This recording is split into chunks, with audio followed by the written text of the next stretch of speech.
Vamos a conversar, les damos la bienvenida y también las gracias por estar con nosotros, a Federica Kesseler, a Leandro Volkovich, me dirá después si pronuncié bien su apellido, y Facundo Santos, integrantes de la Mesa del Orgullo en Santa Fe, porque está justamente entre nosotros también el ciclo Orgulloso 3, justamente que conmemora este día. Bienvenidos, bienvenidas, bienvenides, ¿cómo les va? Buenas tardes. Gracias. Está bien. ¿Todo tranquilo? Sí. Bueno, ¿qué es el ciclo Orgulloso 3? Bueno, ¿quieren que arranque? Por favor. Bueno, el ciclo Orgulloso es una serie de eventos y jornadas que estamos realizando en el Centro Cultural Provincial Paco Urondo, allí en Junín, en el marco de otro ciclo que es Movimientos Culturales, que intenta llevar organizaciones y espacios de la sociedad civil al centro cultural. Nosotros lo que hacemos es buscar generar un espacio de encuentro tanto para momentos de reflexión como también expresiones artísticas de artistas del colectivo, locales, a quienes les cuesta muchísimo por ahí conseguir un acceso a un escenario o poder brindar sus shows. Sabemos que siendo el colectivo por ahí acceder a ciertos espacios nos resulta mucho más difíciles. Y bueno, de manera autogestiva, Pulmón, desde la Mesa del Orgullo, que está integrado por un montón de identidades y de personas que buscamos eso, articular para generar este tipo de espacios, este tipo de actividades.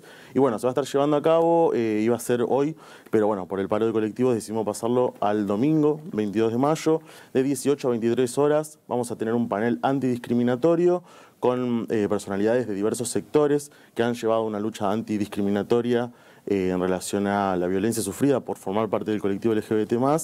Y también vamos a tener presentaciones artísticas, show de drag queens, cantante va a estar, bueno, un montón de gente que ya vamos a estar informando en nuestras redes, que nuestras redes son Marcha del Orgullo SF en Instagram, ahí subimos todo y vamos a estar actualizando ahora a último momento que tuvimos que cambiar la data oficial y formal. Sí, por favor, remarquemos eso. Lo de hoy se pasa para el domingo 22. El domingo 22, así es. De 18 a 23 horas. Sí, hay gente que nos está mirando de otro lado, si quiere llegarse hasta Santa Fe, el domingo 22. El Centro Cultural queda Microcentro Santafesino o Macro, si lo quieren, Junín al 2457, es un hermoso escenario de la ciudad de Santa Fe y allí, bueno, justamente van a estar todas las manifestaciones del colectivo LGBT+. Me quedé pensando en algo de lo que decías y que tiene que ver con básicamente la inclusión. Por ser del colectivo hay artistas del colectivo que no tienen escenarios o que no tienen las puertas de algunos escenarios abiertas. Sí, no solo en el hecho de los escenarios, digamos, es una realidad que nos sucede en todos los aspectos, digamos, en el aspecto laboral también nos sucede, incluso en el caso de las mujeres trans es algo muy común en el ámbito de la salud pública, también se nos complica muchísimo el acceso a la salud. No es mi caso, por supuesto, hablo en el nombre de otras, yo siempre remarco que soy muy privilegiada en muchos aspectos, pero es el caso de muchas compañeras que por la propia discriminación que sufren deciden no acercarse a los efectores de salud o deciden directamente no confiar en la salud pública y confiar en otras redes que han forjado a lo largo del tiempo. Y es algo muy común dentro del colectivo y algo muy riesgoso, no solo en el ámbito de la salud, sino de vuelta también en el ámbito del trabajo. El hecho de que se nos rechacen diversos trabajos es algo que termina marginándonos y dejándonos como ciudadanas de segunda en muchos aspectos.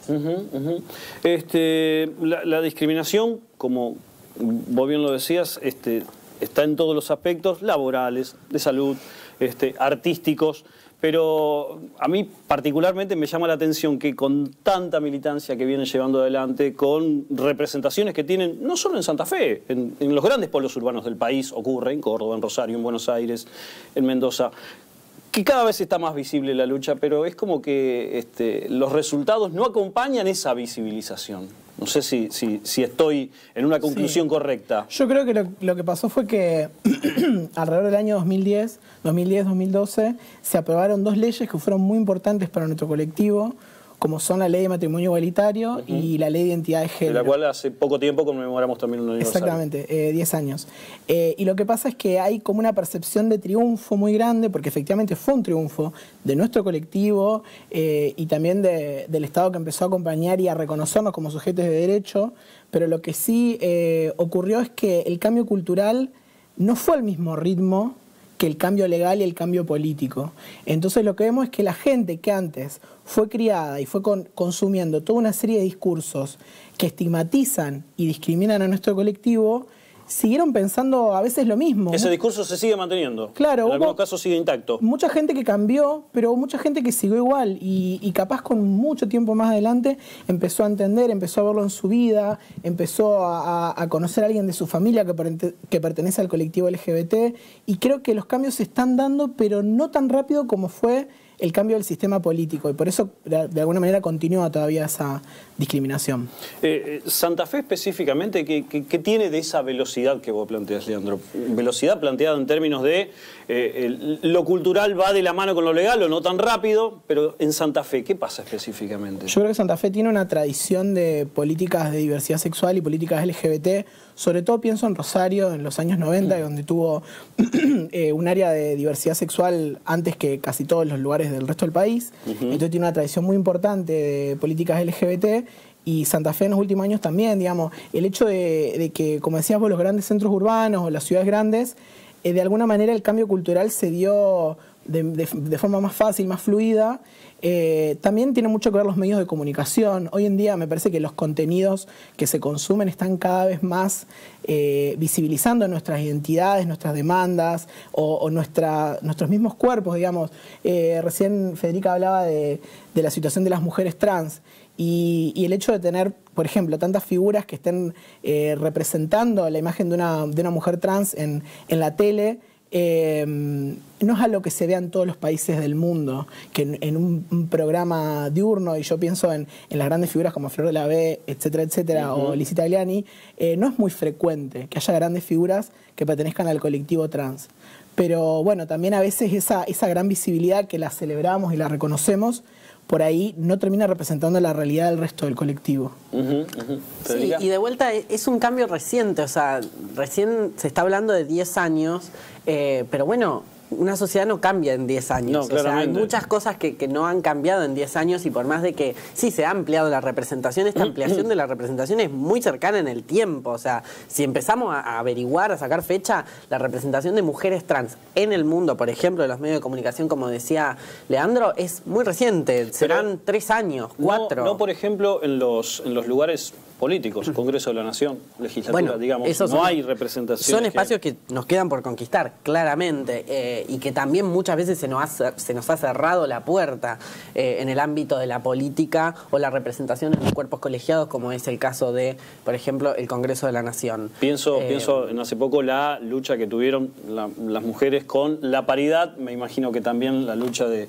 De vuelta, es otra lucha muy cercana en el tiempo, la lucha de la paridad. Imagínense, no sé, por ejemplo, acá en Santa Fe, se estaba hablando de la situación recién, el cupo laboral trans todavía no ha sido aprobado en la Universidad Nacional del Litoral. Digo, un ente que depende del Estado todavía no ha acatado una ley nacional. Por más de que haya un cambio político, por más de que haya un cambio legislativo, es necesario que haya un cambio de voluntades. Y ese cambio de voluntades no sigue muchas veces el cambio político que ha ocurrido. Como es el claro ejemplo, por ejemplo, es el caso de la UNL. Generacionalmente dentro del colectivo, ¿qué ocurre? ¿Cuál es la mirada? Imagino que quienes han vivido años anteriores, se me ocurre, década del 70, década del 80, década del 90, dentro del colectivo, sin visibilización, sin el plafón de lucha que hay hoy, hoy deben hacer algún tipo de evaluación generacionalmente. ¿Qué escuchan ustedes? Porque ustedes no superan una edad cercana, digamos, no sé cuántos años tienen ustedes, pero son jóvenes. Sub 30 somos. Sub 30. Bueno, ahí está, me parece que está clarísimo. Es decir, son todos nacidos en década del 90. No. Más adelante. Ellos tienen 20, yo tengo 30. Pero bueno, estamos ahí. Ahí está, bueno, sub 30 entendí. Está bien la cuenta. Pero bueno, a lo que voy, es generacionalmente, ¿qué se escucha desde los más grandes y las más grandes, les más grandes, hacia ustedes? Facu, no sé si quiere hablar. No, sí, digamos, haciendo una lectura un poco de lo que venían diciendo, es eso, hay ciertas conquistas, ¿no?, ganadas gracias a la lucha histórica de nuestro colectivo, para quienes fuimos creciendo ya con ciertas victorias conquistadas, podemos tener esa cuestión un poco de familia que tiene la comunidad, de reconocer que fueron, no sé, las travestis más grandes, referentas, quienes nos abrazaron, digamos, con su lucha, y nos impulsaron a sostenerla. Hoy lo que nos dicen constantemente es que sostengamos la lucha, que no caigamos en el discurso que por ahí se repite constantemente de que ya está todo hecho y que ya está y que ya tenemos nuestros derechos y que incluso a veces se nos nombra como privilegiados, que la realidad no es esa, digamos. Hoy en día, así como avanzó la lucha, también han avanzado ciertos discursos de odio, ¿no? Claro. Dentro de los medios de comunicación, fundamentalmente hoy tenemos personas hablando en contra de nuestras identidades e incluso violando leyes que hoy nos reconocen y nos amparan a nivel nacional como también a nivel internacional, y no hay ningún tipo de sanción. Exacto, digamos. Entonces, en otros países, cuando no se respeta un derecho humano, digamos, las sanciones son distintas. Y acá como que la libertad de expresión en realidad es como un libertinaje y apela al discurso de odio. Digamos, nosotros estamos en contra del discurso de odio, ¿no? De que cada uno piense lo que quiera. Vos podés pensar lo que vos quieras, pero no le podés imponer a otra persona, digamos, o invisibilizar e ir en contra de la identidad de otra persona. Nosotros queremos que las infancias sean libres, que podamos crecer con referentes y referentas que sean como nosotros para no tener miedo de ser quienes somos. Sin odio. No les hacemos, claro, sin odio, no le hacemos un mal a nadie, al contrario, queremos una sociedad con más amor, con más empatía, y buscamos sensibilizar desde ahí. Entonces creo que es importante hoy no solo encontrar aliados y aliadas políticas, digamos, que nos den una mano en visibilizar nuestro mensaje, sino ocupar esos espacios de decisión, ocupar esos espacios de visibilidad donde sea de nosotros para nosotros. Así como han logrado otros colectivos, otras minorías, creo que ese es el debate que nos queda. Conseguimos cierta base. Ahora tenemos que ir por más, tenemos que ocupar esos espacios, no nos tienen que aplaudir desde las bancas del Congreso y de la legislatura, sino que tenemos que estar nosotros ahí reconociendo que hemos conquistado un derecho gracias al trabajo nuestro con los otros compañeros del colectivo.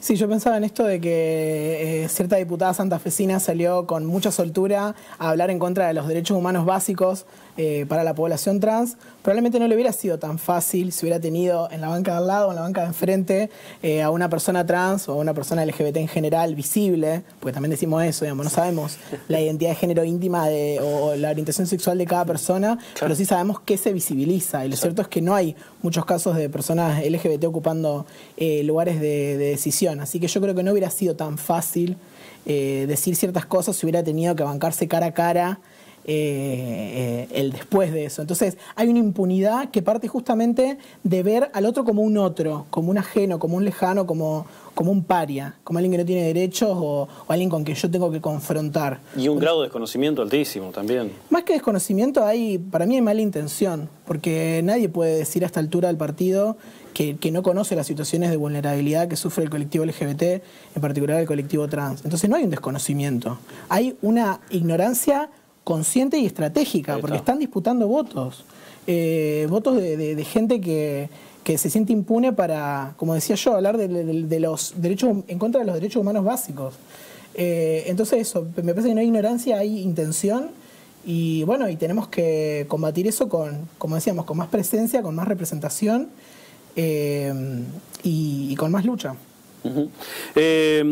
Ciclo Orgulloso 3, esto iba a ser hoy, pero se trasladó al domingo 22, allí en donde estamos viendo, justamente en esa puerta, en el Centro Cultural Paco Urondo, Junín, al 2400, muy cerca del microcentro santafesino. Allí se va a desarrollar justamente el Ciclo Orgulloso 3 en conmemoración del Día Internacional contra la Discriminación por Orientación Sexual e Identidad de Género.